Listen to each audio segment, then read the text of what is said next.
como Jorge Barón. Vea, está como Jorge Barón. Ese no da la patadita y no la palmadita.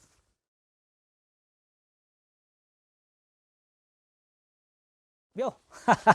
Muy bien. Continuamos entonces dentro de la unidad, esta es la unidad 5 de propiedades químicas, con otra cosa rara, como digo yo, muy apasionante, muy buena, que se llama, es la segunda que vamos a ver. Vimos reacción del suelo, vamos a ver intercambio iónico. Esta es la segunda propiedad química que vamos a ver, intercambio iónico. Esta quizás no nos sirva para hacer recomendaciones de fertilizantes, pero sí para entender la dinámica de cómo funciona, pues, pero y también de cómo funciona el intercambio iónico en el suelo. Bueno, sí, después nos va a servir mucho para entender una propiedad que es como la densidad aparente en las propiedades físicas, su análoga en las propiedades químicas, que es la capacidad de intercambio catiónico, que con esa sí es que nosotros podemos acercarnos a una mejor y más eficiente recomendación de fertilizantes. Este intercambio iónico, para entender el concepto de intercambio iónico, es importante recordar que la planta, de forma natural, solo, únicamente, exclusivamente, no más, toma los nutrientes ¿de dónde? De la solución del suelo. Recuerde que en el suelo está la fase gaseosa, la fase sólida y la fase acuosa. Listo, que la fase acuosa está en dos partes, en los micro y en los macroporos, pero que los macroporos, su función es drenar. O sea que el agua ahí no nos interesa que esté, porque antes nos interesa es que no esté. Es decir, que los macroporos estén vacíos para que circule aire. Y que lo que nos interesa es que el agua esté en ¿dónde? En los microporos, que es el agua disponible para la planta, y es lo que nosotros llamamos, o lo que llamamos en su momento, la solución del suelo. Entonces, básico. La planta solo toma nutrientes de la solución del suelo. ¿Y qué es la solución del suelo? Entonces vamos a decir que es agua retenida ¿en dónde? En los microporos, o sea, del agua microscópica. ¿Listo? El agua más nutrientes.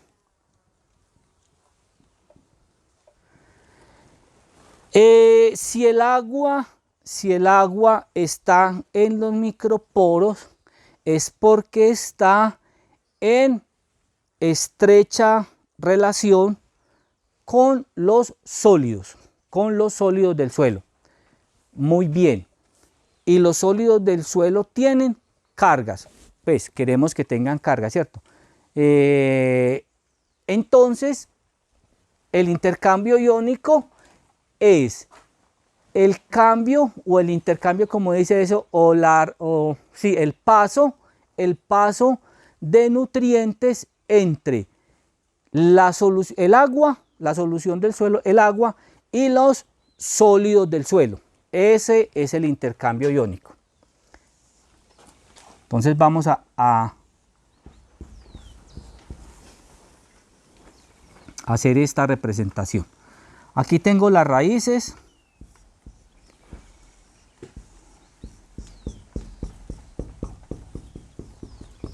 Y aquí voy a colocar sólidos.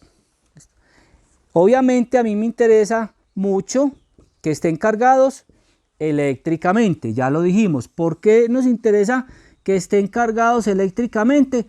Porque estos sólidos se convierten en la bodega para entregarle nutrientes a la planta. Es decir, estas cargas guardan mis nutrientes para que cuando la planta los vaya necesitando, los vaya tomando. Muy bien. ¿Qué pasa? Cuando yo adiciono aquí cargas, que recuerde que estoy adicionando cargas positivas y cargas negativas, recuerden en forma de iones como yo adiciono K2A, pero eso se convierte en potasio, ¿cierto? Adiciono P2O5, pero eso se me convierte en H2PO4 menos. Entonces mire que se me generan cargas positivas y cargas negativas. Obviamente en la nutrición vamos a ver que la planta toma más cationes que aniones, es decir, más iones cargados positivamente que iones cargados negativamente. Muy bien. La primera parte o la primera reacción de todos los productos que adicionamos al suelo como enmiendas en el caso de las cales, los yesos, las harinas, las rocas fosfóricas, todo ese cuento.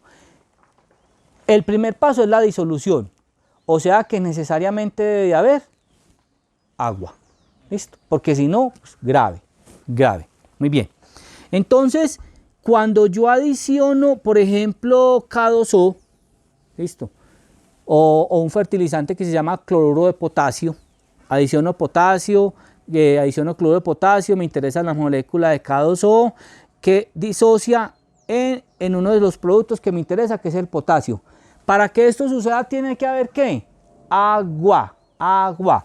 Y esa agua está ¿en dónde? Está en estrecha relación con los sólidos, rodeando los sólidos. Por eso el agua microscópica en los suelos arenosos será mínima o habrá buena cantidad. Mínima, porque la carga también, el agua también necesita estar adherida a los sólidos con cargas. Listo, y además retenidas por fuerzas de adhesión. Listo, entonces el agua está ahí y ¿qué es lo primero que hace? El fertilizante se disuelve. Muy bien, y se disuelve, por ejemplo, en este caso, cargas positivas y cargas negativas. Esas cargas inicialmente, ¿a dónde van a dar? Van a dar a los sólidos del suelo. Entonces, cuando se disuelven, ocupan estas cargas de acá. Ya se disolvieron todo este cuento y ocupan estas cargas de acá. ¿Listo? Muy bien. Cuando ocupan estas cargas de acá, listo, y siguen habiendo cargas en la solución del suelo, o sea, más potasio, más nitrógeno, más fósforos, entonces ahí es cuando la planta empieza a tomar los nutrientes y a generar un balance eléctrico. ¿Entre quién? Entre la solución del suelo. Entonces digamos que esta es el agua que está adherido o la solución que está adherida a las partículas de sólidos, y aquí hay un agua que es la solución del suelo donde están disueltas muchas cargas, ¿correcto? Entonces la planta empieza a tomar cargas y empieza a generar un desbalance eléctrico. ¿Entre quién? Entre el complejo de intercambio, que es esta zona donde están adheridas las cargas a los sólidos. Esto es un sólido. Entonces el complejo de intercambio iónico está cargado eléctricamente. La solución o el agua en el suelo está cargada eléctricamente. Y entre este complejo de intercambio y el agua de la solución del suelo hay un equilibrio eléctrico. ¿Qué significa equilibrio eléctrico? Que las mismas cargas están en el agua, en la solución del suelo, y las mismas cargas están en el complejo de intercambio. Cuando la planta empieza a tomar cargas, o sea, a absorber los nutrientes, genera un desbalance eléctrico entre la solución del suelo y el complejo de intercambio. Y entonces empieza a generar este sólido, empieza a perder cargas y las pasa ¿a dónde? A la solución del suelo, para que siempre haya un equilibrio. ¿Qué pasa cuando ya dejamos de fertilizar y la planta sigue absorbiendo?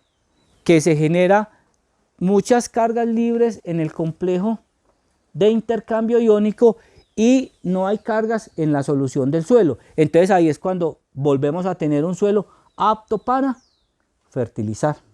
Muy bien. Ese es, digamos, el funcionamiento entre el complejo de intercambio iónico y el agua capilar o de solución del suelo donde están disueltos los nutrientes. Y eso es lo ideal, que la pérdida o el desbalance entre el complejo iónico y el agua capilar, el agua del suelo, el agua microscópica de la solución del suelo, ese desbalance se genere por absorción de nutrientes. Eso es lo ideal, ¿correcto? Y aquí es donde, por ejemplo, uno entiende por qué la fertirrigación es tan potente y es tan eficiente. Es tan eficiente, porque uno en la fertirrigación lo que está reemplazando siempre es el agua de la solución del suelo. ¿Qué les pasó a los muchachos?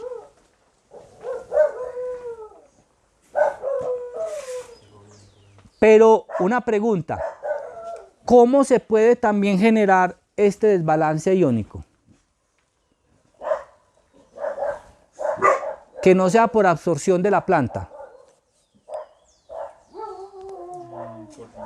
Por lavado, por lixiviación. Entonces, por eso es que cuando nosotros fertilizamos en épocas de mucha lluvia, es una fertilización ineficiente. ¿Por qué? Porque yo puedo llenar el complejo iónico, de intercambio iónico de los sólidos con muchos nutrientes. Pero si constantemente estoy lavando, entonces quiere decir que el agua que está disolviendo esos nutrientes está cada vez menos cargada y se irán las cargas del complejo iónico a la solución del suelo que deberían de pasar a la planta, se lavan por un exceso de lluvia.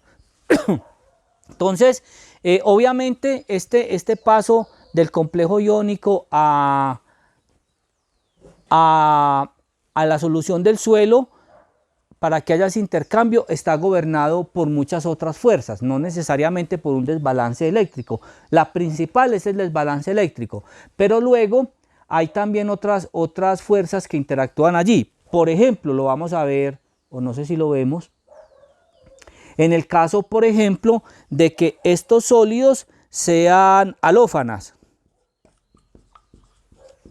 ¿Recuerdan? Si este sólido es alófanas, estaría cargado con fósforo, ¿cierto? Estas alófanas serían positivas. ¿Listo? Entonces, ¿qué quiere decir? Que este sólido del suelo, que es el material parental en este caso, que son alófanas, tiene una gran apetencia ¿por quién? ¿Y esa carga negativa es quién? Por el fósforo. Por lo tanto, el intercambio iónico del fósforo en un complejo con alófanas es más lento, es decir, que pasarán a la solución del suelo fácilmente. Otros nutrientes, excepto el fósforo, es más complicado ese intercambio iónico. Por lo tanto, ¿ahí quién funciona? Los microorganismos de nado. ¡Taque! Listo. ¿Qué hace uno? Microorganismos. Pero, por ejemplo, si tengo hilitas, otras memorionitas, ¿cierto? Cuya apetencia es más por el potasio, el intercambio iónico entre el complejo de intercambio y la solución del suelo con el potasio va a ser más lento. Por eso hay ciertos materiales, ¿cierto?, que tienen más apetencia por unos iones que por otros, y ese también me está limitando el complejo o el intercambio iónico entre la solución del suelo y los sólidos.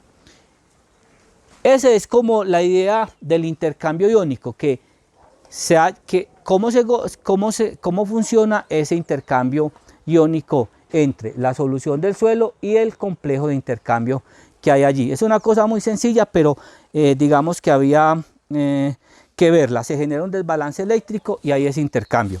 Ahora, la pregunta es, bueno, que es un tema, digamos, más de menos aplicabilidad, pero que merece mencionarlo aquí, porque estamos estudiando tratando de estudiar todos los suelos, es, bueno, en este complejo de intercambio, iónico, ¿cómo es que se generan esas cargas?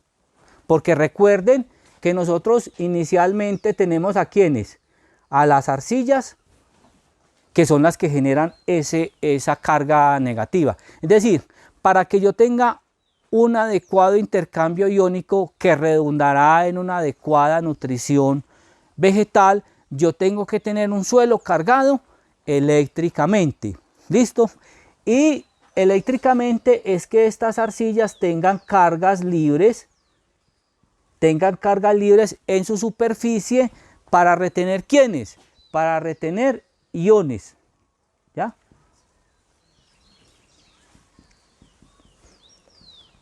Listo, que estas arcillas tengan cargas alrededor. Entonces la pregunta que a uno le surge, que por eso me surgió este tema, que alguna vez alguien me preguntó, bueno, ¿y cómo se originan las cargas?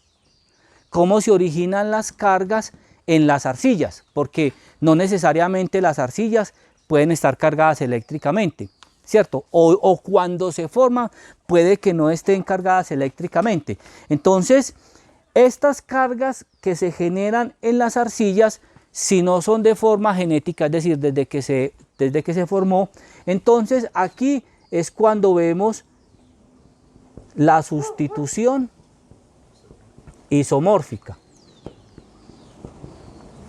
¿Listo? ¿Quién genera la mayoría de cargas en el suelo? La sustitución isomórfica.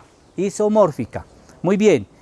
¿Y qué dice eso? Pues como su nombre lo indica. Sustitución es un cambio por algo. Iso igual y forma. De igual forma. Pero, ojo, pero diferente carga. Vamos a ver algo. Recuerden que nosotros tenemos aquí, ¿se acuerdan de esto? De esta figurita. Tetraedros y octaedros. ¿Listo? Muy bien. Y que aquí en el centro del tetraedro tenemos un sílice. Y en el centro del octaedro tenemos un aluminio. ¿Correcto? Muy bien. Y esto, y aquí en el vértice tenemos OHs, aquí tenemos OHs. Y aquí tenemos ¿quiénes? Oxígenos, ¿correcto? Y esto tiene determinada carga, es decir, le pueden sobrar determinadas cargas. Pero resulta que pueden haber moléculas cuya carga sea cero. Y nos sirven moléculas con carga cero en el suelo. ¿Cuál es la única que nos sirve con carga cero en el suelo? El aluminio. Pero de resto, a nosotros nos interesa mucho, muchachos y señoritas, que el suelo y que todas las moléculas en el suelo estén cargadas eléctricamente. Muy bien. La sustitución isomórfica, que es el cambio de este átomo central de los tetraedros y los octaedros de forma natural, es decir, es una reacción que se da en el suelo, no es antrópica, ni nosotros la podemos propiciar, es algo que se da de forma natural. La mayoría de la sustitución isomórfica, entonces, ¿qué es la sustitución isomórfica? Es el cambio de los átomos centrales de los tetraedros y los octaedros. Y el cambio se da por un ion de igual tamaño, o sea, de igual radio iónico, pero de diferente carga. Las sustituciones isomórficas más comunes que se dan es el aluminio, lo cambiamos o se cambia por un sílice, o el sílice por un aluminio, ¿cierto? Y el magnesio y el hierro, pero el hierro reducido, el F2, por el aluminio en los octaedros. O sea,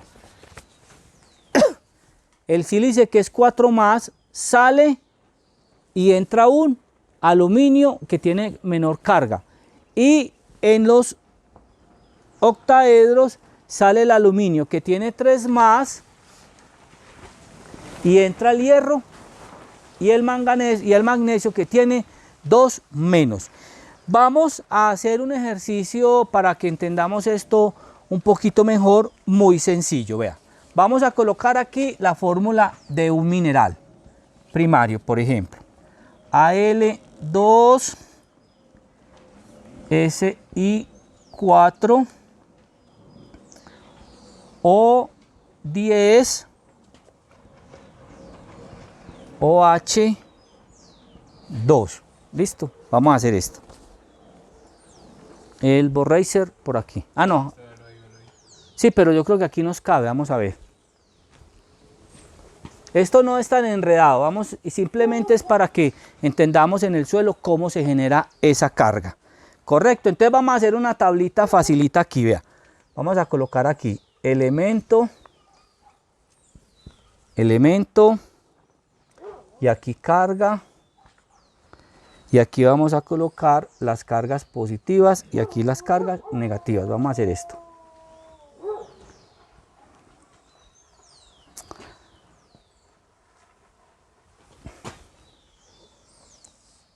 ¿Cuántos elementos hay aquí? 1, 2, 3, 4. Vamos a poner este como una molécula.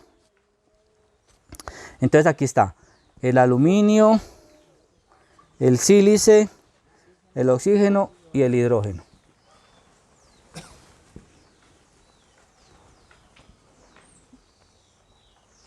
Muy bien. Vamos a colocar aquí. Muy bien. Carga del aluminio, 3 más. Carga del sílice, 4 más. Carga del oxígeno, 2 menos. Y del hidrógeno, 1 más. Muy bien. ¿Cuántos aluminios hay? 2. 2. Vamos a colocar aquí. 2 por 3, 6 cargas positivas. Correcto. Del sílice, ¿cuántos sílices hay? 4. 4 por 4, 16 cargas positivas. ¿Cuántos oxígenos hay? 10. 10. 10 y 2, 12. ¿Sí o no? Muy bien. Entonces, ¿cuántos hay? 12. 12. 12. 12. 12 por 2, 24 cargas negativas. 24 cargas negativas. ¿Listo? Muy bien. ¿Cuántos hidrógenos hay? 2. ¿Cuánta carga?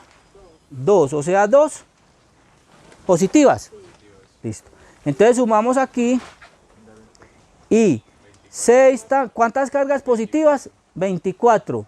¿Cuántas cargas negativas? 24. Carga de esta molécula. 0. María Alejandra, ¿para qué sirve una molécula con carga 0 en el suelo? Para nada. Para nada. Para nada. O sea que esta es una molécula y pues que no nos favorece, como una arena. No tiene carga, ¿cierto? Como un cuarzo, ya al final, pues muy meteorizado, ya no nos sirve nada, pues. Muy bien. Entonces nos están diciendo, vea, las sustituciones isomórficas más comunes que se dan en el suelo es cuando usted cambia un aluminio por un sílice o un sílice por un magnesio o un hierro. Ah, pues hagámoslo. Entonces hagamos una sustitución isomórfica, pues lo estamos haciendo en el tablero, pues eso se da en el suelo. Entonces mire, coloquemos aluminio, ¿correcto?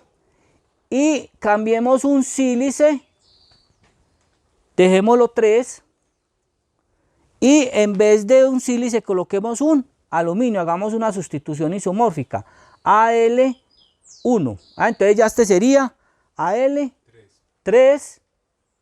Al3, Si3, O10, OH2.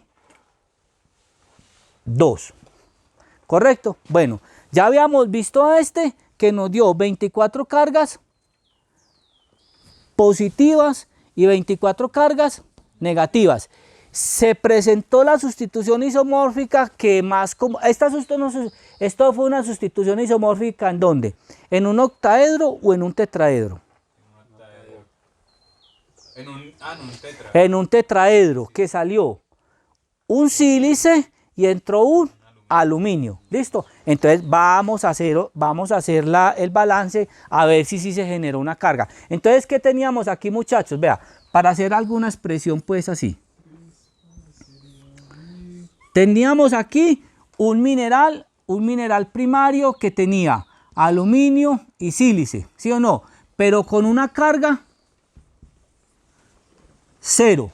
¿Listo? Cogimos en un tetraedro que tenía ¿qué? Sílice y se salió un sílice y entró un aluminio. Muy bien. Entonces vamos a ver, ¿cuántos aluminios son?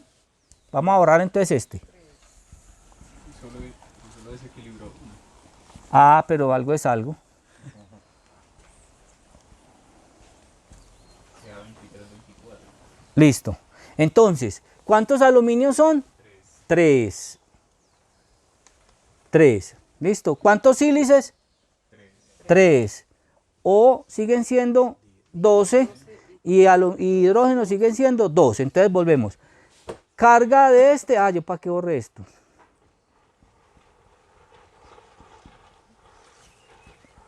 Listo. Entonces, 3 por 2, 6 positivas. 3 por 4, 12 positivas. 12 por 2, 24 cargas negativas. Y aquí 2 positivas. Entonces sumamos 6, 18, 20. Y aquí 24. Se generaron cargas negativas. O sea que la sustitución isomórfica en este caso, donde se cambió en un tetraedro un sílice por un aluminio, generó 4 cargas negativas. Juan Pablo, ¿qué la ve raro? ¿No le dio? ¿Por qué no cambia ese 6 si cuando teníamos el 2 también era un 6? Si es con más 2, ¿no es con más 3? La carga del aluminio. Ah, sí, perdón. Aquí es 3. Entonces aquí es 9. Ah, sí, perdón. 3 por 3, 9. Muy bien. Entonces aquí da ¿cuánto? 23. Y aquí 24. Se generó una carga negativa. ¿Listo? Igual, por ejemplo, si se hubiera hecho la sustitución isomórfica, aquí hicimos una sustitución isomórfica. Entró el aluminio, 3 más, y reemplazó un sílice que es 4 más. Y es posible que aquí pueda entrar un magnesio a reemplazar un aluminio. Entonces aquí el magnesio tiene más 2 y aquí este tiene 3 más. Aquí se hubiera generado otra carga. Esa sustitución isomórfica se da de forma natural en el suelo y es lo que me genera la carga de los sólidos, en este caso de las arcillas, que redundará en un mayor intercambio iónico. Muy bien. Muchachos, ¿qué es isomórfico en este caso? Que tenga una misma forma, un mismo tamaño. Y eso lo da el radio iónico de los elementos. Entonces, ¿eso cómo funciona? Además, 2 requisitos. Uno, que tenga una forma similar.